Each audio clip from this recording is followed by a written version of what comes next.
Yeah, just a few program announcements. Appreciate you guys as always getting the information out. Tonight we obviously have an event where the students and it's open to the public as well can meet the team. Two teams tonight. I think that starts at 8. I think the doors open at 7:30. So that's an event tonight. If you guys could help us push it here in the next couple hours, really appreciate that. Sunday is certainly an opportunity for us to get a team like Illinois to come to Oxford is a big deal. I hope it's a great opportunity for both teams to get better before the season starts.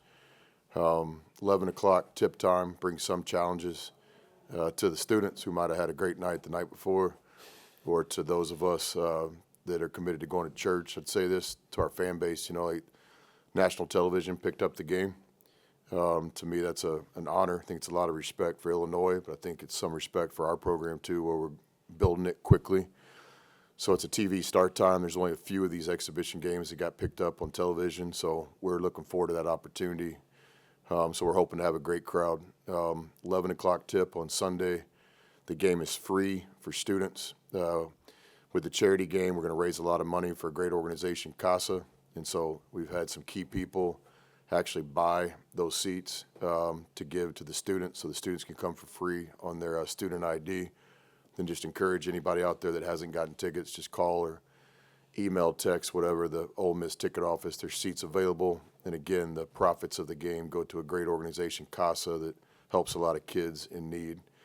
Then a week later, 8 days later, will be opening night on Monday night. We're sitting here with some good things going on with the program. Season tickets are at an all-time high.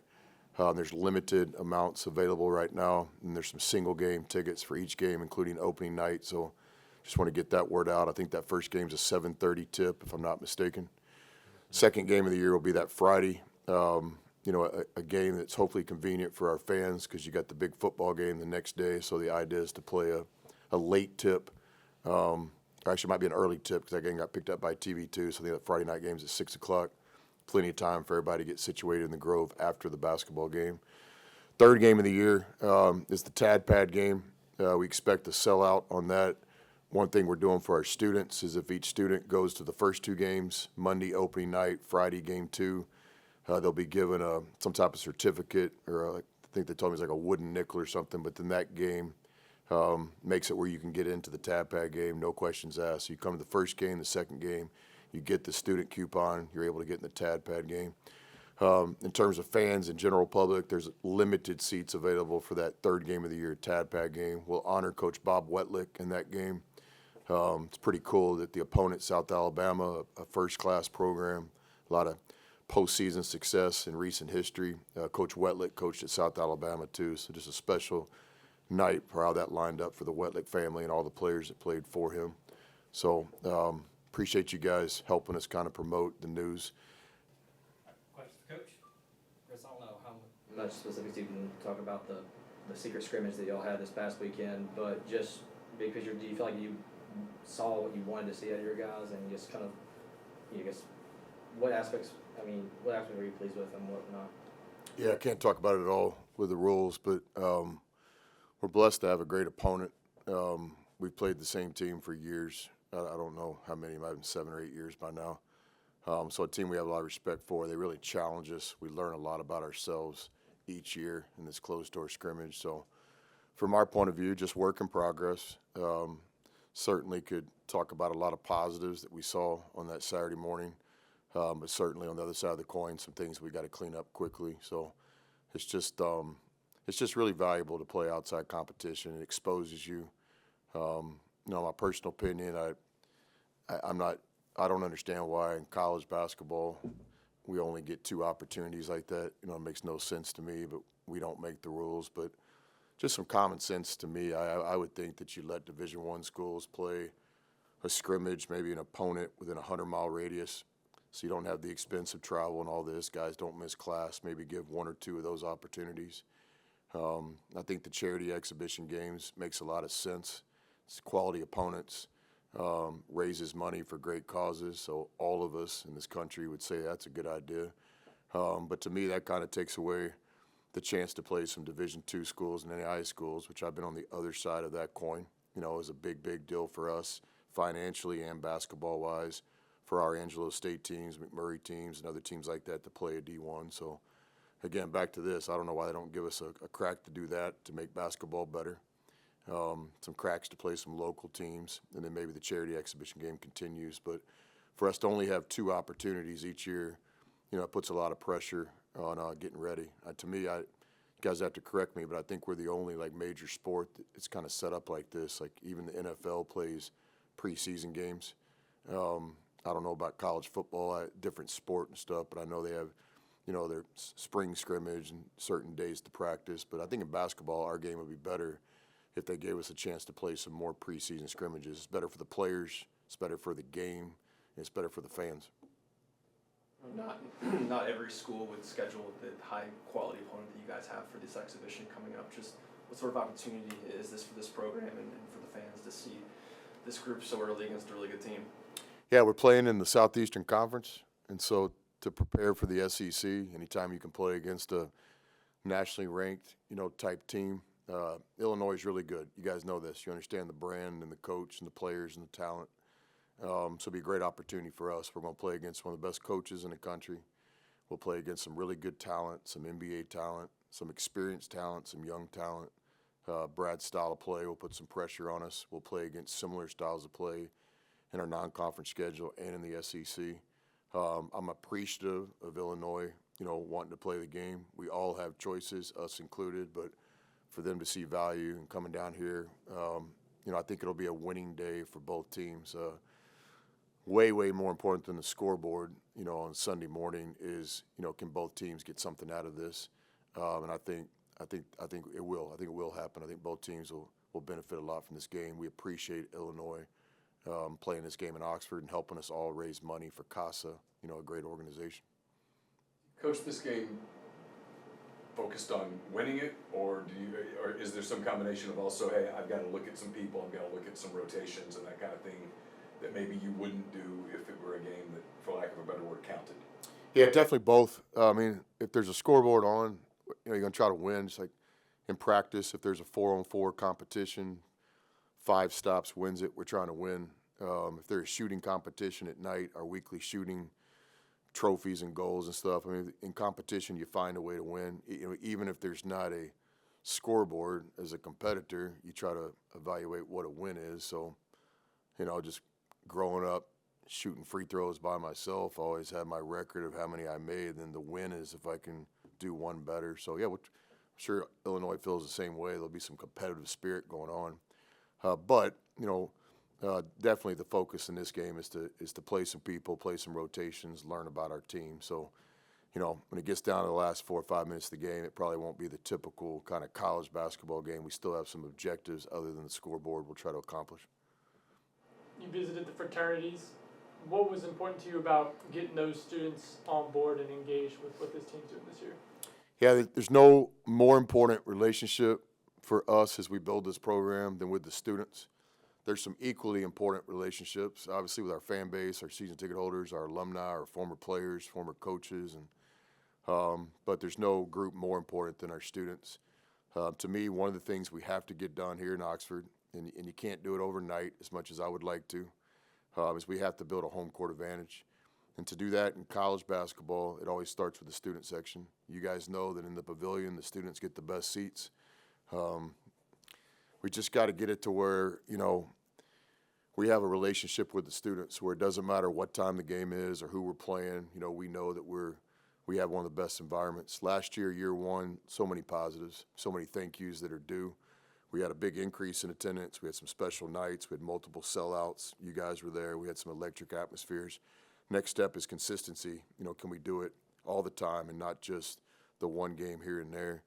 In terms of the fraternities and sororities, that's one group on this campus. We're also speaking to other groups, organizations, clubs, kids that live on campus, kids that live off campus. But recently I had a chance to talk to a couple of the Greek associations, and it's awesome. Got a lot of really good Ole Miss fans and kids in there. So just to promote our brand and what we're trying to get done and just to develop those relationships on campus. And I look forward to speaking at other groups. And we're committed to this. We'll do this all year long. I know last year I was speaking to groups even during the season. So it's important. We got to get a home court advantage. We got to continue to build this student section where it's consistent.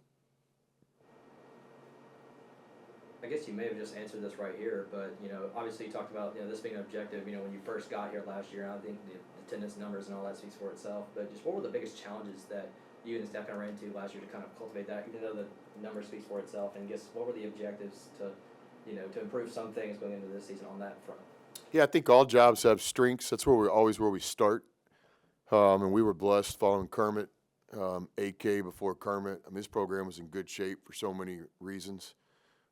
Basically had really good coaches that cared about the program, so we benefited from a lot of things, that the talent we inherited, the setups of a lot of things that Kermit and AK did before us. So we always recognize that and build off of that. And then every job has challenges as well, period. And so I look at challenges as opportunities. It's not about just kind of like improving something. To me, it's like, can we turn this into a strength? And I think here with our home court advantage, we have great season ticket holder sales numbers right now. I think it's an all-time high. This will be the most season ticket holders we've had when the season starts here in 12 or 13 days. We have a great student section here. I personally saw it at the baseball that spring when I got here. I've seen it at football games this season. Had a great crowd at a volleyball game I was at the other night, soccer game. So we know the Ole Miss faithful and Rebel Nation's there. We just, first of all, have to have a product worthy of their time. And then second, we just got to keep working on these relationships. I do think that we're heading the right way with our product.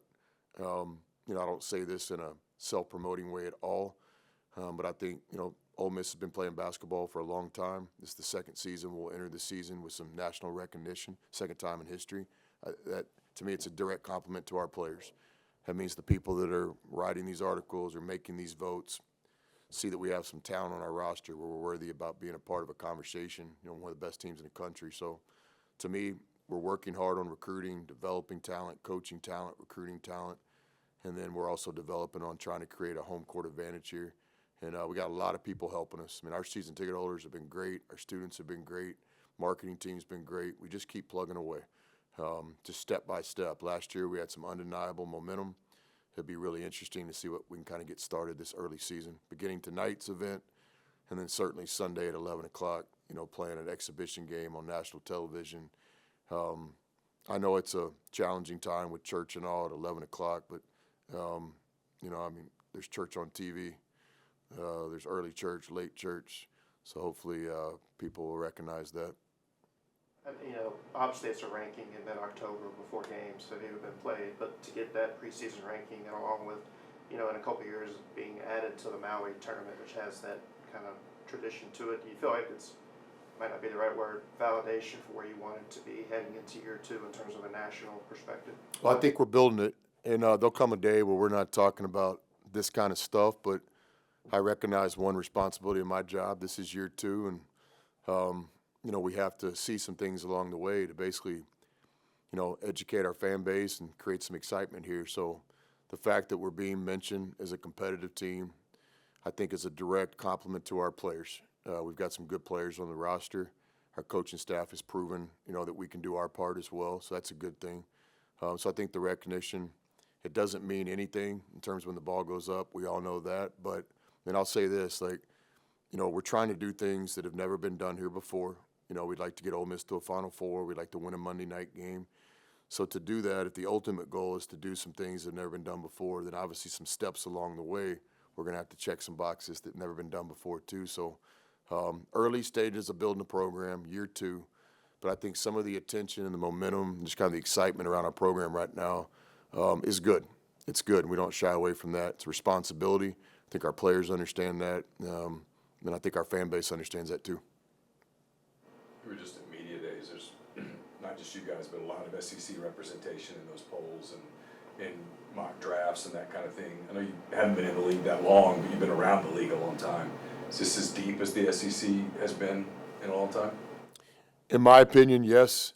Studying the league, having a relationship with AK and Kermit and understanding kind of past, and certainly the coaches in the league at those meetings. There's guys that have been in the league since the SEC was a 2-3 bid team. So just hearing their perspective, my own knowledge, just being kind of a basketball guy and studying things. So Yeah, the whole deal. Who's the best conference? You know, if you're at a Big Ten school, you got your data, you're ready to spin it. If you're at a Big 12 school, I've been there. I understand that's real data, but in the SEC, you know, there's no denying. Like, what I would say is there's no conference better than the SEC. You know, we'll start with that.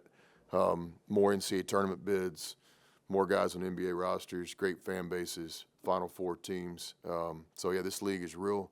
It's fun though as a competitor. Like, a lot of these guys that you guys will have a chance to meet and talk to this year. I mean, it's one of the reasons they chose Ole Miss. You know, they wanted to play in the SEC. So yeah, it's going to be interesting this year. You know, I personally always kind of start looking at the returners, and then the freshmen we all know because we all recruit the same players and we see them for years on the circuit. Then we're familiar with the transfers, so you have a pretty good idea what somebody's team looks like in the blueprint. You can kind of visualize their plan for this team to work. But yeah, a lot of really good teams in the SEC this year. I would argue that yeah, it could be a special season for a lot of teams. Any more questions? All right, appreciate it, fellas. Y'all coming to the what's it called tonight? Party in the pavilion. Party in the pavilion. $2 beers for students. Everybody. We should get that word out. Yeah, $2 beers for everybody. Good point.